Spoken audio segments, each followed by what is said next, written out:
Hi, my name is Julia, and I'm 45.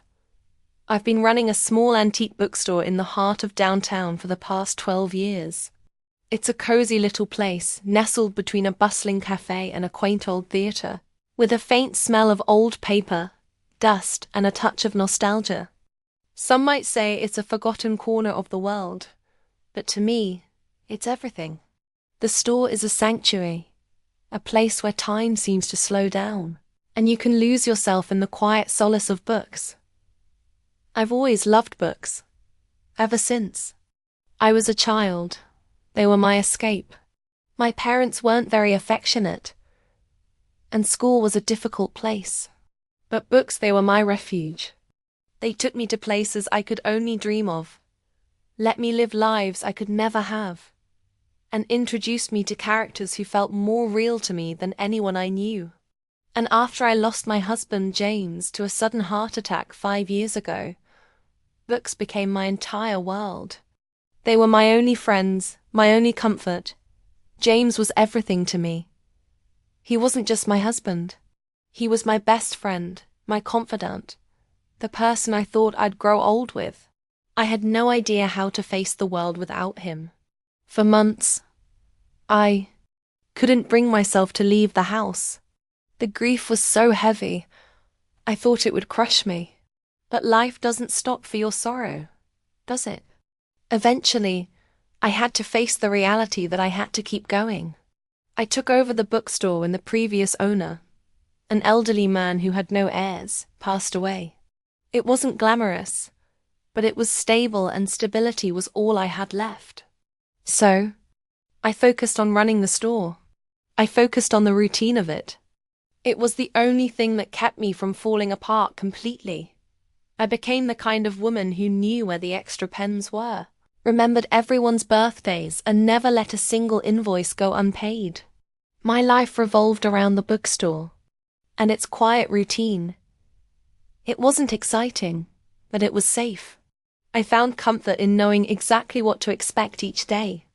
No surprises, no emotional turmoil, just the steady ticking of the clock as I kept the store running. But I had also become someone who blended into the background, someone whose life was mostly invisible to others. I preferred it that way. I didn't need the chaos or the loudness of life outside my little world. I didn't want to feel anything too deeply. I had done that before, and the pain had almost destroyed me. I couldn't risk that again. That Thursday started off like any other. I woke up early, as usual, brewed a pot of coffee, and opened the store to the quiet sounds of morning. The sunlight filtered in through the windows, casting a soft glow on the rows of old books. I was organizing the new arrivals, dusting off shelves and making sure everything was in its place when I heard the faint chime of the doorbell. Someone had entered the store. I turned to greet the customer, but then I froze.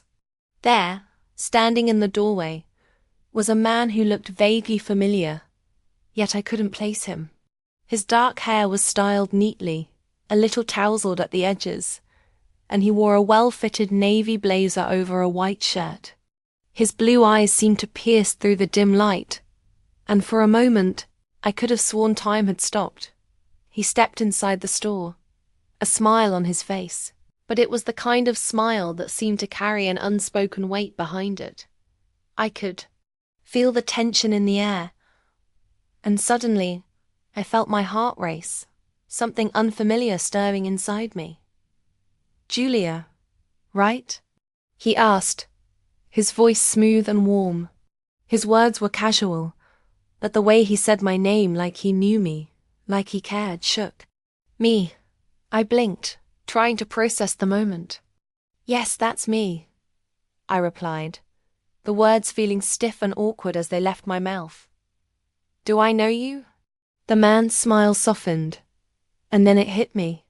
"Matthew," I whispered, my voice cracking slightly. "Matthew Hughes." It had been over 20 years. The last time I saw Matthew, we were teenagers, just a couple of high school sweethearts dreaming about a life beyond our small town. He had been my first love, my first everything. We had grown up together, shared our hopes and fears, and I thought we'd always be there for each other. But life, as it often does, had other plans. Matthew left for college and I stayed behind. We drifted apart, like so many young relationships do, and before I knew it, he was a memory one that I had tucked away, too afraid to revisit. But here he was, standing in front of me, looking as if no time had passed at all. Matthew, I repeated, my voice still shaking with disbelief. I can't believe it's really you. He nodded, the same quiet, confident smile on his face. It's been a long time, he said softly. I know. I stood there, staring at him, unsure of what to say next. My mind raced. So many memories flooded back, our summer nights at the lake, our late-night talks about our futures, our first kiss beneath the old oak tree in my backyard. But there was also so much time, so many years that had passed since then. I wasn't the same person I had been back then, and neither was he. I didn't expect this. I finally managed to say, "What brings you here, Matthew?"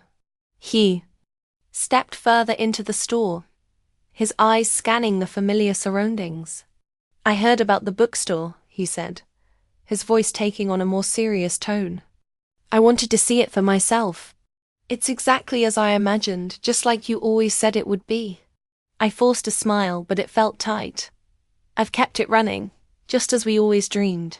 He paused for a moment, looking at me as if considering something. "I never stopped thinking about you, Julia," he said, his voice low but full of emotion. "I never stopped wondering what happened to you, where you went. I've wanted to reach out, but I wasn't sure if you'd want to hear from me." The words hit me like a wave crushing against the shore. I could hear the sincerity in his voice, but I couldn't quite grasp what was happening. The years had changed us both. He was no longer the teenage boy I had fallen in love with. He was a man who had lived a life without me. "I don't know what to say," I murmured, stepping back slightly. My mind was racing with confusion and memories. I didn't know how to react. Should I be happy? Should I be angry? Should I even let him in? Matthew must have sensed my hesitation. He took a step back, his hands raised slightly, as if to show he meant no harm. "I didn't come here to make things complicated, Julia," he said softly. I just wanted to see you again, to make sure you're okay." I stared at him, still unsure of what I was feeling. It had been so long since I had allowed anyone to get close to me. And yet here he was, pulling at the strings of my heart. "I'm fine," I said quickly, my voice coming out more defensive than I intended. "I'm fine. The bookstore keeps me busy. It's all I need." Matthew's eyes softened, and he nodded. "I understand," he said quietly. "I don't want to disturb your life. I just wanted to reconnect." And just like that, he turned to leave. But before he reached the door, he paused, turning back to face me. "Maybe we could talk sometime. About the past. About what happened." I nodded, unsure of how to answer. "Maybe," I said quietly. With that he left, the door chime ringing behind him as he stepped out into the world once again. I stood there, frozen in place, my mind spinning. What was this? What had just happened? It had been so long since anyone had made my heart race in that way. Could this be the start of something new? Or was this just another chapter of the past I should leave behind? As the minutes ticked by, I found myself staring at the door, wondering if this was a sign, or if I was just imagining things. It wasn't until later that evening, as I closed the store for the night, that I realized just how much my world had shifted. The weeks after Matthew's sudden reappearance in my life felt like a strange blur. Every day I tried to return to the steady, predictable routine I had so carefully built around the bookstore. I immersed myself in managing inventory, sorting through the latest batch of old books and keeping the place running smoothly. But no matter how hard I tried to bury myself in the work, I couldn't shake the image of Matthew's face from my mind. His smile, his voice, the way he'd looked at me as if the years between us had never existed.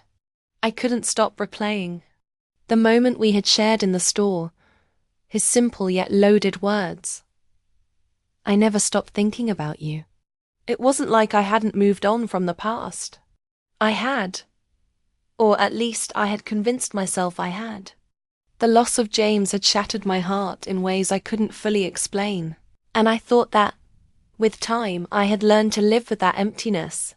But the truth was, it had been so long since I allowed myself to feel anything truly deep.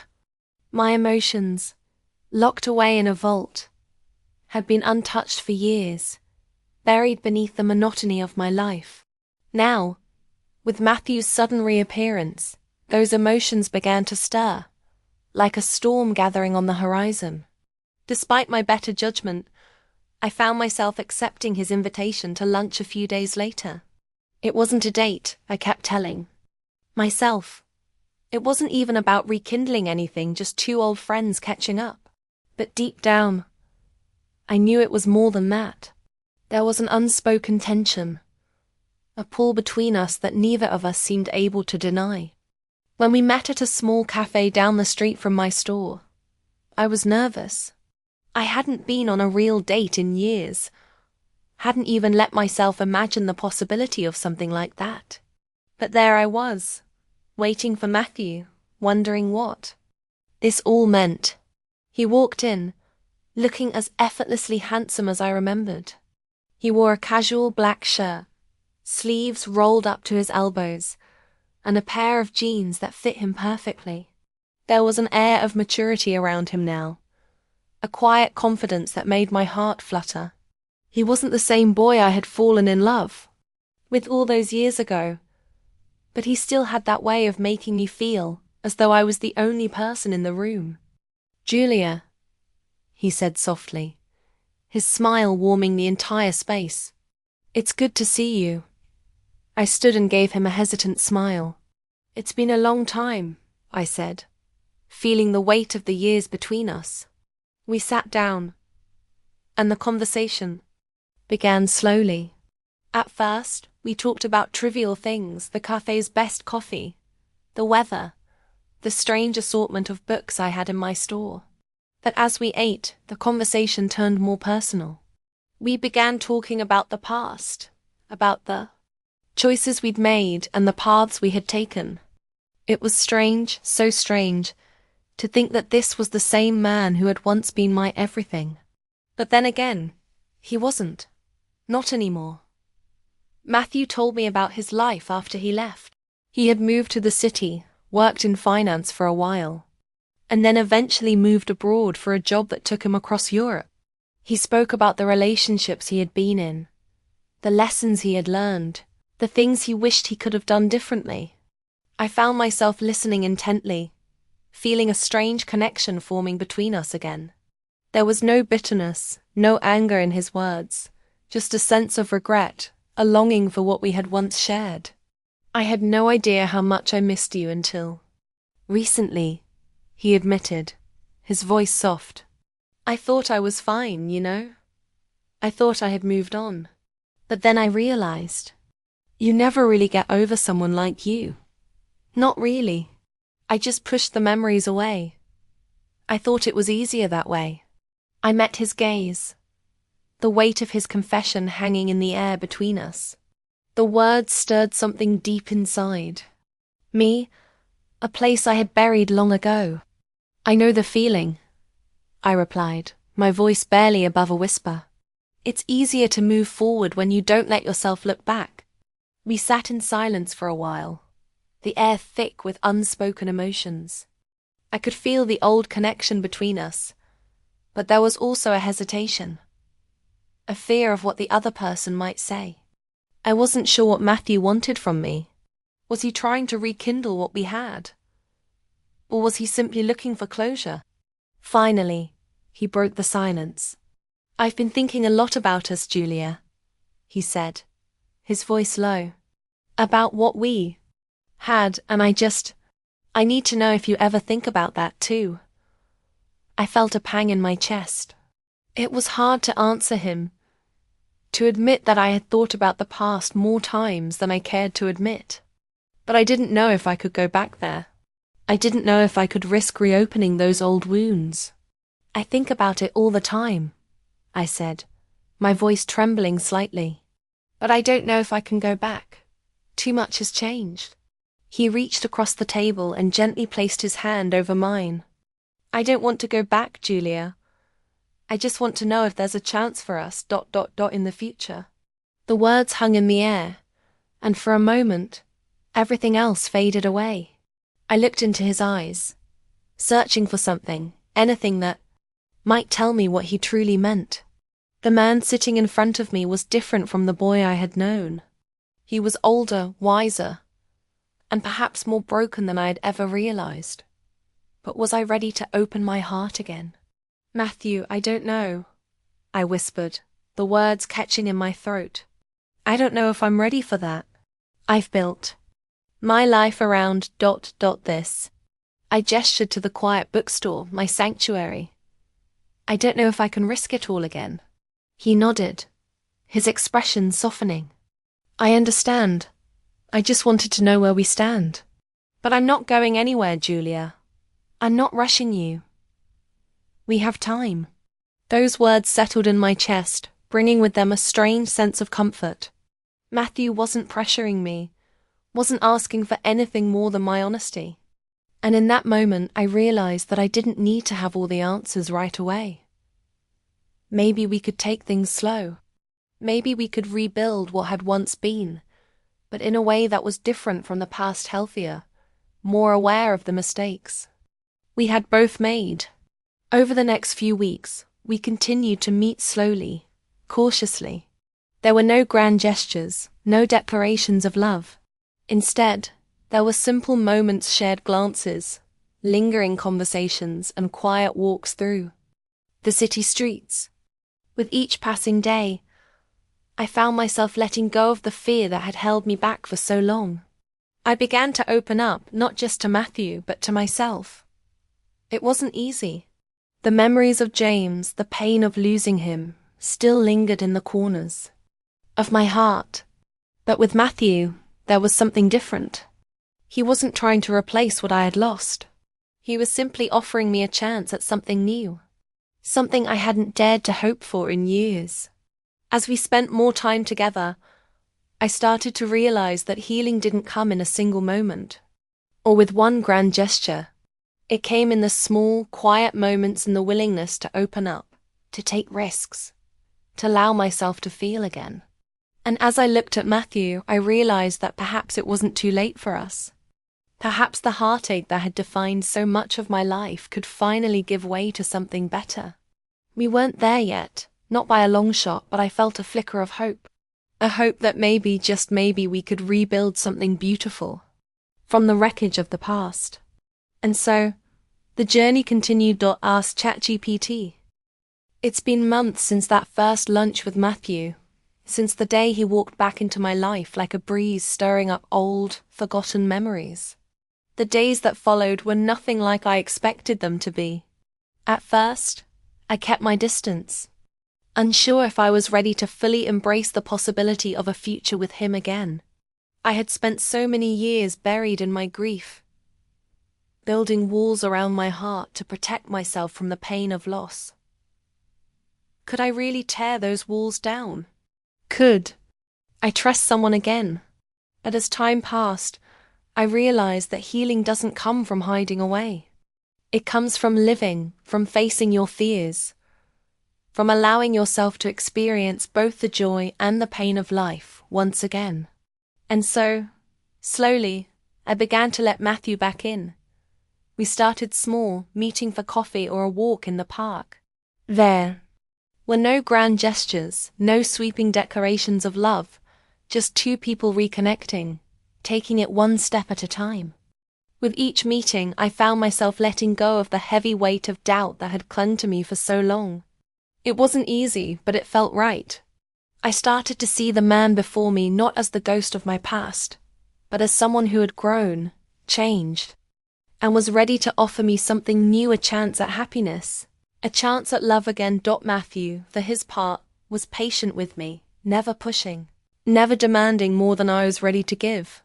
He was just there, quietly supportive, listening when I needed to talk, offering a gentle hand when I needed it. He seemed to understand the complexity of my emotions better than anyone else could. And that alone made me feel seen, made me feel understood. For so long, I had felt like a stranger to myself, hiding behind the walls I had built. But with Matthew, I was beginning to find the parts of myself that I thought were lost. One evening, several months after that first lunch, we sat in the small park near my bookstore, the sun setting behind us, painting the sky in hues of orange and pink. It was one of those perfect evenings when the world seems to pause for just a moment, and everything feels as though it's falling into place.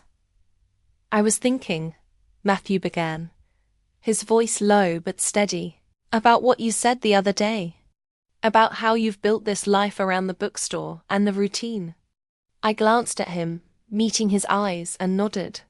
I've made a life for myself, Matthew. It's not what I imagined when I was younger, but it's mine. And I'm okay with that. He smiled, but there was something in his eyes, something that made my heart race.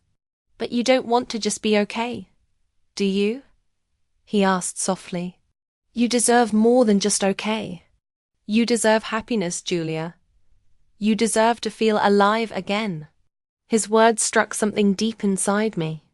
I had spent so long convincing myself that I didn't need anything more than this, a quiet, stable life. But the truth was, I hadn't allowed myself to truly live in years. I had become comfortable with my solitude, with the quiet hum of the bookstore.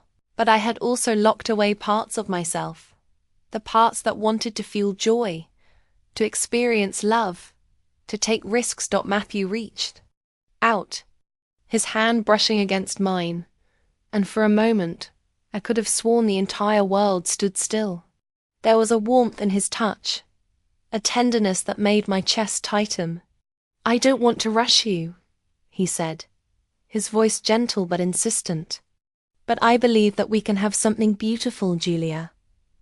Something worth the wait. But you have to let go of the past. Just a little. You have to let yourself hope again. I felt a lump form in my throat, and for the first time in a long time, I realized just how much I had been holding on to. The pain of losing James, the fear of opening my heart to someone else.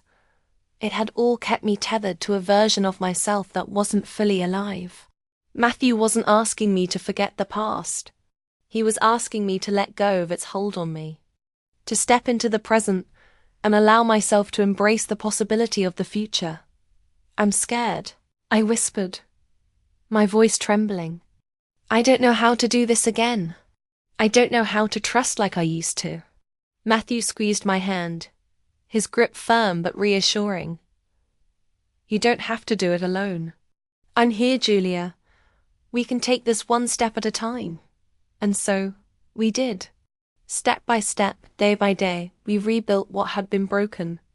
There were moments of doubt, moments when I felt myself pulling away, scared of getting hurt again. But with Matthew by my side, I learned to be patient with myself.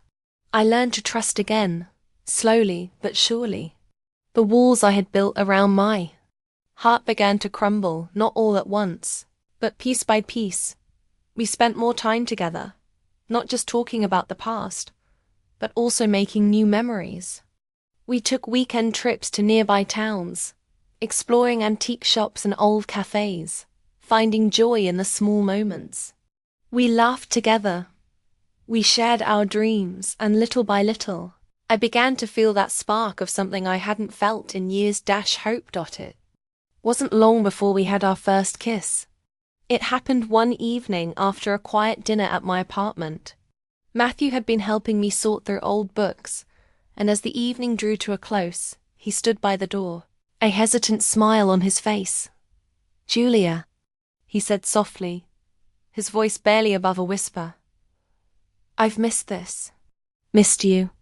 Before I could respond, he took a step closer, and before I knew it, his lips were on mine. It was soft at first, a tender kiss that felt like a promise, like a new beginning. And when we finally pulled away, our foreheads resting together, I realized something I hadn't allowed myself to admit before. I was ready. I was ready to love again. In the weeks that followed, we continued to explore this new relationship, this new version of us. There were no grand declarations, no rushing into the future.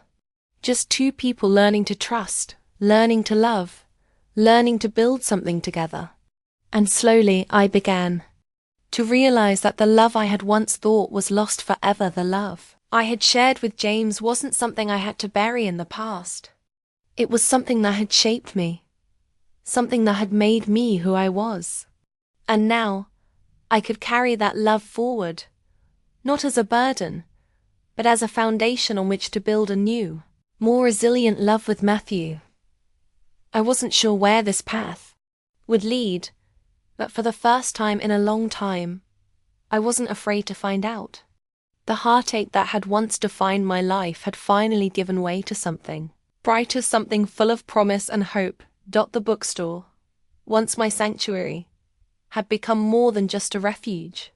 It had become the backdrop to this new chapter of my life, a life that was finally filled with the possibility of love, of joy, of happiness. And with Matthew by my side, I knew I wasn't alone on this journey anymore. The past would always be a part of me, but it no longer defined me. And as I looked toward the future, I realized that love, the love I had lost, the love I had found again, was worth the risk. It was worth everything. And so, we walked forward together, hand in hand, ready to face whatever came next.